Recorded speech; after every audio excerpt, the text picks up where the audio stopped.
What's up, guys? I got a crazy story for you today from back in my old life. And just to be very clear, this was many years ago, close to 10, 7, 8, 9 years ago at the minimum. And so, yeah, but I used to sell weed, for those that haven't seen any of my videos before. I used to sell it, and I moved to Northern California largely because I got caught shipping it to Austin, Texas from Mendocino County. So I moved to California, and a few years go by, and I'm kind of like one of the locals. You know, they look at me, they no longer look at me as an out-of-towner. And so they would even a lot of times ask me, hey, do you know anybody that has this? Because the whole game out there is very brokerage centric, meaning like in other states, to my experience, like Texas, for example, when someone sells pot, they buy some and then they sell that and then they buy more. Well, out there, no one buys it. They're just like, let me make a call. So like if I said, hey, I'm from Texas, I want to buy 10 pounds, they would call their friends, hey, do you have what do you have, do you know anybody that has anything? And then let's say they find a pound for $500. Well, by the time it gets to you, because there's that guy and another guy in between, maybe you pay $600, maybe even $700 for that pound, because they make their little $100 or maybe $50 brokering fee. So I became basically respected as a local to an extent, right? Where they would, like I said, they would sometimes ask, hey, Evan, do you know where anything is? So I found my own out-of-towner. And this was cool because this guy was super easy. He didn't want to work with anybody but me. And it was awesome, right? Like it was a guy from the East Coast, Atlanta, Georgia, to be exact. And he came out, and right now he's in prison, sadly, not for weed, but for something else that I don't think he was actually involved in. Long story short. Anyways, so he started coming out.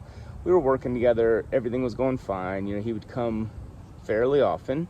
And we got to the point where the trust level was built up, right?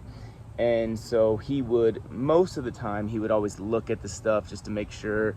But like, actually, every time except the time I'm about to tell you about, he would look at the stuff, you know, okay, cool, it's good, yep, here's your money, blah, blah, blah. Super quick and easy, you know, as long as the product was there, he was ready to buy it and leave. And so this one time he's doing a big order, and he even told me, hey bro, because he used to always mail this stuff, he told me, I have a truck I'm going to be bringing out there soon. And I was like, what? I was thinking in my head, like, why are you going to bring a truck and drive it? It's a really long drive. Well, he brings the truck out on this particular trip, and he buys some stuff. I see the truck. I don't know if I can even say what this was. You know, I can't. I'm sorry. I'm just gonna have to leave that out. But the point is, it was a really cool truck that made him, let's just say, he was undercover in some regard. It was some type of truck like that. You can guess, whatever. Anyways, so that trip came out, didn't look at the stuff, went home, drove all the way back home, made it home, and I guess he was pissed about the quality, did not like it at all, and he said, hey, can I bring it back? I immediately called my guy that I got it from. I'm like, dude, what? I didn't even look at it, you know, so I had no idea that it wasn't proper quality, which, yes, that's a mistake on my part, but it was like, I was working with the same guy for years, and he was working, I just didn't think he would try and, like, you know, pull the bait and switch, so to speak. So the guy's like, no, bro, he bought that shit. I'm not buying it back. It's, you know, the deal's done. So I have to call him back, and I'm like, hey man, I don't know what to tell you, but he's not willing to take it back. There's no refunds, you know, not happening. And so he was pissed, but he was like, all right, fine, no biggie. Hung up the phone. He calls me back a few weeks later, and he's like, hey, can I get another order? And I'm like, yeah, I'll get it set up. I was actually a little bit worried. I didn't know if he was going to come back again, you know, or if he was going to use other people or whatever.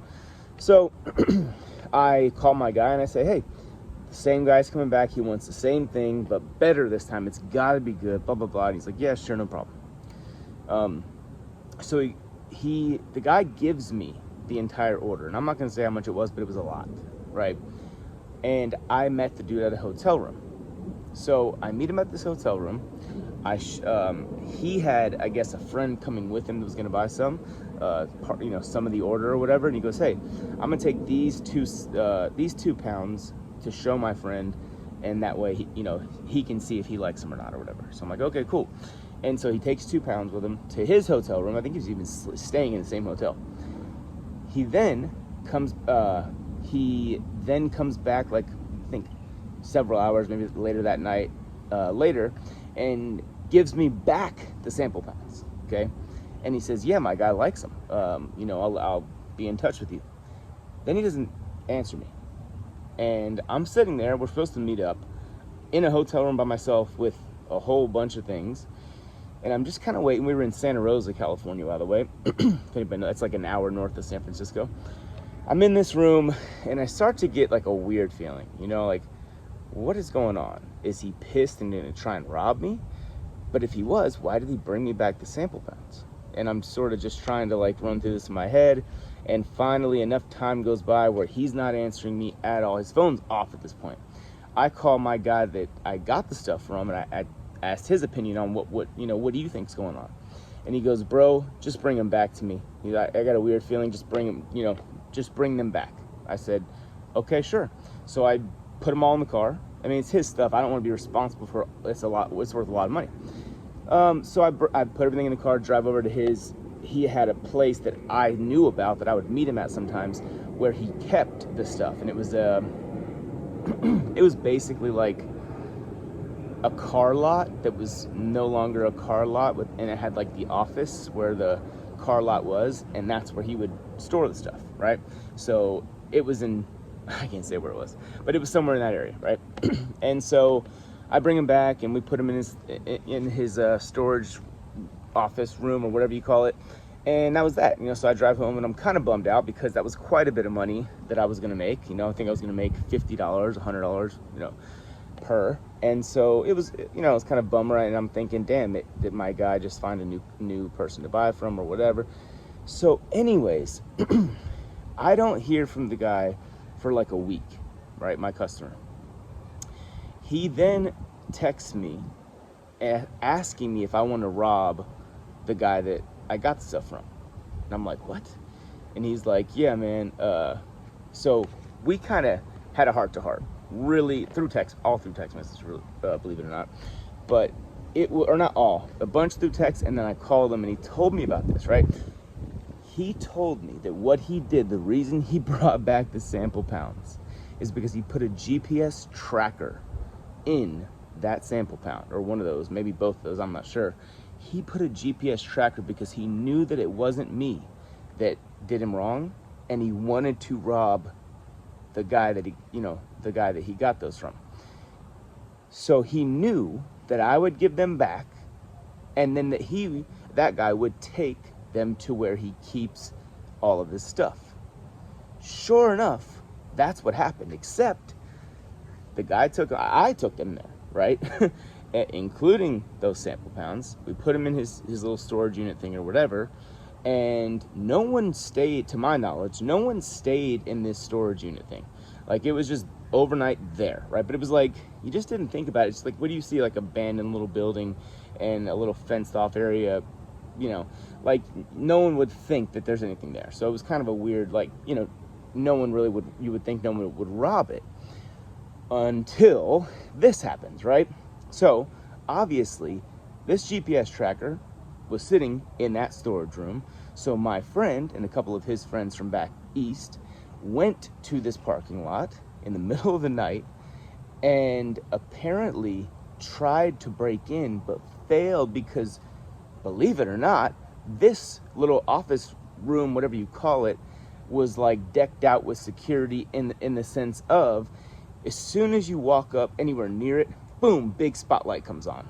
So that was the first, like, oh shit, and you're basically right off a main road. Then there's cameras. So you got spotlight, cameras, okay? And then, I can't remember what all else, it's been a long time, guys. I can't remember exactly what all else, but basically one of his friends was trying to get in it from the back. And I guess there's a creek back there, and he fell in the creek, and it was like, imagine, like, almost like no offense to my old customer, but it's kind of like the Three Stooges, like this guy, the big flashlight comes out, and noise is going off, maybe there's an alarm, I don't know. Then the guy falls in the creek. Finally, they just get a little spooked, and they leave. They don't steal anything. These are good people. They're They weren't bad guys. They were just pissed at how this guy had done them wrong. But when I heard about that, right, and I couldn't believe it. I'm like, that's fucking brilliant. You put a GPS tracker in one of the units and then waited for that unit to move from the hotel room to wherever it went, knowing that most likely that would be where he keeps his stuff. That is brilliant, you know, in a malicious way. So yeah, I wanted to continue doing business with him, even because he was honest with me about it, and he never had tried to rob me before. So I felt like, you know, I didn't feel like he was someone that I shouldn't work with or anything like that. Plus, being honest, like, he was a good customer in terms of financially, right? It was a big thing for me. It was a very large percentage of my income at that time, if I'm being honest. So I went up, and the thing about it was he wanted only OG at this time. Atlanta was just the mecca of OG. That's all they smoked. And so that's all they bought. When people came from out there to California, is all they were looking for. The problem was this. I lived in Mendocino County. In Mendocino County at that time, I think it might be different now, but at that time, there was really no OG. Like, there was, sorry, I'm kind of fidgety. I'm getting bit up by these mosquitoes out here, but there was no actual OG in Mendo. In Humboldt County, there was loads of it. It's all they had. So that's why we did so much business with that one guy, because he was the only guy I knew in Humboldt at that time. Well, I ended up meeting some other guys in Humboldt.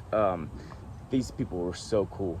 And I met them, and actually, you know what? Before I met them, I met someone else, right? These people were not that cool, because that guy met me up there. We had a huge deal all laid out. He'd seen the samples. He said yes to the price. I was gonna make a killing. I mean, for broker fee, by broker fee standards, I was gonna make a killing on this deal. And me, him, his partner, friend, or whatever you call it, and the people that lived at this house that we were getting stuff from, we were just all waiting for the person to bring it. Well, we're waiting for like an hour. People kind of start to get like, you know, what's going on a little bit? Where's this guy at? Blah, blah, blah, you know. And then like another 30 minutes goes by, and everybody's kind of really getting stressed out because he's sitting here with a bunch of cash. And then finally another 30 minutes goes by, or whatever it was, and he's like, or the girl that lived at the house was like, hey, I don't think the guy's coming. I'm sorry, guys, but I don't know. Maybe he got pulled over on the way here. I don't think the guy's coming. And so we're all like, damn, you know, all right, fine. I guess we'll go home. And so I'm on the phone trying to find something else to replace the order. And I end up finally, the guy tells me an hour, 2 hours later, he's like, hey, bro, I already got the order. I'm good. Thanks. And so I'm like, okay. I start thinking about it. I'm like, did they just do that to get rid of me? You know, and give him a cheaper price? And would he do that to me? It's not robbing me, right? So he didn't want to rob me. But at least in his eyes, maybe he felt like, you know what? Evan did have some responsibility in that. He deserves to get cut out of this deal. So that's what happened. And I didn't find this out until months later, when someone that knew this guy from Georgia as well, this guy didn't live in Atlanta, but he came out and told me that he went to the same girl's house. And I'm like, wait, the girl? And I described her, and he was like, yeah.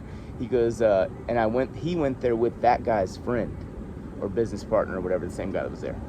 So yeah, turns out he ended up getting me, but he didn't steal from me. He just took what should have been profit that I would have made. And that's how that ended. But yeah, never did business with the guy after that. And that's all for this story. If you guys are enjoying the content, subscribe. Talk to you later. Peace.